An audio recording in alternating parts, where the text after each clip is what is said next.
নমস্কাৰ দ্বিতীয় কাশী হিচাপে জনাজাত গুপ্তকাশী বিশ্বনাথ চাৰিআলিৰ পৰা 17 কিলোমিটাৰ দক্ষিণে অৱস্থিত এই গুপ্তকাশী বিশ্বনাথ ঘাট বুঢ়ালুইতৰ বুকুৱেদি কাজিৰঙা ৰাষ্ট্ৰীয় উদ্যানৰ উত্তৰ পাৰ পৰিদৰ্শন কৰাৰ বাবে বিশ্বনাথৰ বন্যপ্ৰাণী সংমণ্ডলৰ অধীনত থকা কেন্দ্ৰীয় বনাঞ্চলিক কাৰ্যালয়ৰ উদ্যোগত গ্ৰহণ কৰা হৈছে এক ৰোমাঞ্চকৰ নদীৰ বিহাৰ যাত্ৰা। বিগত 31 অক্টোবৰ শুভ উদ্বোধন কৰা হয় এই নদীৰ বিহাৰ যাত্ৰা। এই নদীৰ বিহাৰ যাত্ৰাৰ প্ৰতি আকৰ্ষিত আৰু প্ৰচাৰ কৰাৰ বাবে আজি বিশ্বনাথ চাৰিআলিৰ জ্যেষ্ঠ আৰু কনিষ্ঠ সাংবাদিকসকলৰ সৈতে বন বিভাগে আয়োজন কৰে কেন্দ্ৰীয় বনাঞ্চলিক কাৰ্যালয়ৰ পৰা কাজিৰঙা ৰাষ্ট্ৰীয় উদ্যানৰ কেইবাটাও প্ৰান্তত নদী পথেৰে এক ৰোমাঞ্চকৰ যাত্ৰা। উল্লেখযোগ্য যে কেন্দ্ৰীয় বনাঞ্চলিক বিষয়া ইকবাল হুছেইনে সংবাদ মাধ্যমক অৱগত কৰা অনুসৰি পৰ্যটকসকলে এই সুবিধা গ্ৰহণ কৰাৰ বাবে পুৱা আৰু বিয়লি সময় নিৰ্ধাৰণ কৰা হৈছে।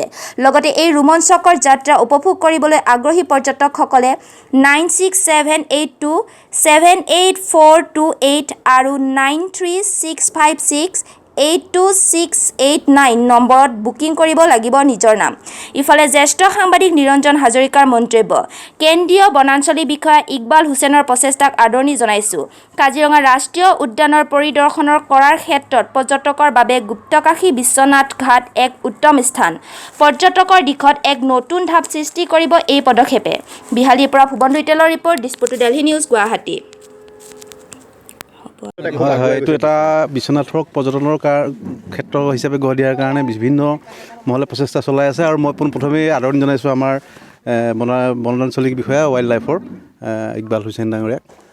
তেখেতে এটা সুন্দৰ পদক্ষেপ গ্ৰহণ কৰিছে কাৰণ কাজিৰঙা দৰ্শনৰ বাবে বিশ্বনাথ ঘাট এটা উত্তম স্থান আৰু ইয়াৰ নদীৰ বুকুৱেদি এটা ৰোমাঞ্চকৰ যাত্ৰাৰ যিটো কথা কৈছে, এই পৰ্যটকে বিদেশী পৰ্যটকে হওক বা আমাৰ ইয়াৰ পৰ্যটকে হওক বা এই পৰ্যটকসকলে এটা সুন্দৰ পৰিৱেশৰ মাজত ৰোমাঞ্চকৰ যাত্ৰা আৰু কাজিৰঙা দৰ্শন দুয়োটা এটা সুযোগ পাব।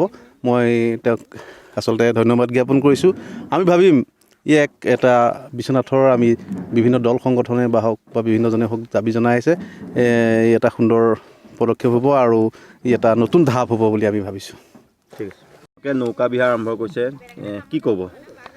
আচলতে আমি এইটো বিশ্বনাথ ঘাটখন এখন পৰ্যটন নগৰী হিচাপে গঢ় দিবলৈ বহুত আগৰ পৰা চেষ্টা কৰি আছিলোঁ। এইবাৰ আমি চেষ্টাটো বাস্তৱিক ৰূপত প্ৰতিফলন কৰিবৰ কাৰণে এইটো ষ্টাৰ্ট কৰিছোঁ। আপোনাৰ বিশ্বনাথ ঘাটৰ পৰা আমি ডিফলুমুখ হৈ পেলাই মকবুল হৈ পেলাই আকৌ বিশ্বনাথ ঘাট হিচাপে এটা ট্যুৰ কৰিবলৈ চেষ্টা কৰিছোঁ। এইটোত আমি চাওঁ এইটো কেনেকুৱা এটা তাৰমানে ৰাইজে কেনেকৈ সঁহাৰি দিয়ে। নেক্সট বাৰ এইটো আমি আৰু ধুনীয়াকৈ কৰিবলৈ চেষ্টা কৰিম। কিমানমান সঁহাৰি পাইছে এতিয়ালৈকে, কেনেধৰণৰ সঁহাৰি? এই সঁহাৰিটো খুব ভাল পাইছোঁ। এনেকৈ বুকিংটো চলি আছে। এতিয়া আপোনাৰ প্ৰথম দিনাখনে আমি তেনেকৈ আপোনাৰ 12জন 15জন তেনেকৈ মানুহ পাই আছোঁ। তেনেকৈ প্ৰি বুকিং কৰি আছে মানুহে। এইটো সঁহাৰিটো খুব ভাল পাইছোঁ এতিয়ালৈকে আৰু আশা কৰিছোঁ সদায় হ'বনে? যাত্ৰাটো আমি পৰাপক্ষত সদায় কৰিম। এইটো যিহেতু মানুহবোৰে এতিয়া আহি পেলাই তেওঁলোকে প্ৰায় আহিয়ে থাকে ঘাটলৈ, বিভিন্ন জেগাৰ পৰা আহি থাকে, তেওঁলোকে আহি থাকিব যেতিয়া আমি এইটো প্ৰত্যেক দিনাই কৰিবলৈ চেষ্টা কৰিম। টাইমিংটো আমি এটা নিৰ্ধাৰিত কৰিছোঁ যে ৰাতিপুৱা 6টা বা 10টালৈকে, তাৰপৰা 2টাৰ পৰা আপোনাৰ 5টালৈকে আমি এটা টাইম বান্ধি দিছোঁ। আচলতে এই টাইমিংটো এইটো কাৰণে দিছোঁ যে এইটো সময়ত তাৰমানে আপোনাৰ পৰ্যটকে আপোনাৰ যিমান জীৱ জন্তু আপোনাৰ উপভোগ কৰিবলৈ তেওঁলোকে সুবিধাটো বেছি পাব বেলেগ সময়টো তাৰমানে লক্ষ্য কৰি। কিবা আছে নেকি, ফিজ আছে নেকি? এইটো ফিজ আছে, এইটো পাৰ পাৰ্চন 1000কৈ আপোনালোকে পে' কৰিব লাগিব। তাত আপোনালোকে নাওতে পেকেট লাঞ্চ হিচাপে আপোনালোকক খোৱাও দিয়া হ'ব। তেনেকৈ আমি পাৰ পাৰ্চন হিচাপে 1000 ৰুপিজকৈ তাৰমানে চাৰ্জ কৰিছোঁ। নদীৰ বুকুত এটা ৰোমাঞ্চকৰ যাত্ৰা হ'ব। এইটো ৰোমাঞ্চকৰ যাত্ৰা। এইটো আচলতে তেওঁলোকে যাত্ৰীসকলে বেছি ভালকৈ ক'ব পাৰিব। আমি যিমান পাৰোঁ চেষ্টা কৰিম তেওঁলোকে যেন উপভোগ কৰে কাজিৰঙা, এইটো পাৰোঁ যে এটা অভিন্ন অং কাজিৰঙা, সেইটো চাই পেলাই তেওঁলোকে যে অনুভৱ কৰে, আমি সেইটো চেষ্টা কৰিম। আপোনালোকে সময় নিৰ্ধাৰণ কৰি দিছে নেকি? Mobile service centre Ganeshguri. আপোনাৰ বেয়া হোৱা প্ৰিয় মোবাইলটোক অতি সুলভ মূল্যতে পাওক পুনৰ নতুন ৰূপত। গতিকে পলম নকৰি শীঘ্ৰেই আহক গণেশগুৰি হাজৰিকা কমপ্লেক্সত থকা মোবাইল ছাৰ্ভিচ চেণ্টাৰলৈ। ইয়াত আধুনিক প্ৰযুক্তিৰে উন্নত মানৰ আৰু সঠিক মোবাইল স্পাৰ্ট ব্যৱহাৰ কৰি অতি কম মূল্যতে মেৰামতি কৰা হয়। আহক দিছপুৰ পলিক্লিনিকৰ সমীপৰ গণেশগুৰি হাজৰিকা কমপ্লেক্সত থকা মোবাইল ছাৰ্ভিচ চেণ্টাৰলৈ। মোবাইল ৰিপেয়াৰিং, লেপটপ, ছফ্টৱেৰ চব হয় ইয়াতে। মোবাইল ৰিপেয়াৰিং কৰা যায়, মোবাইলৰ এভৰিথিং পাৰ্টছ পোৱা যায়, ডিছপ্লেৰ পৰা হেডফোনৰ পৰা চবখিনি গোটেইখিনি পোৱা যায় হ'লচেল ৰেটত।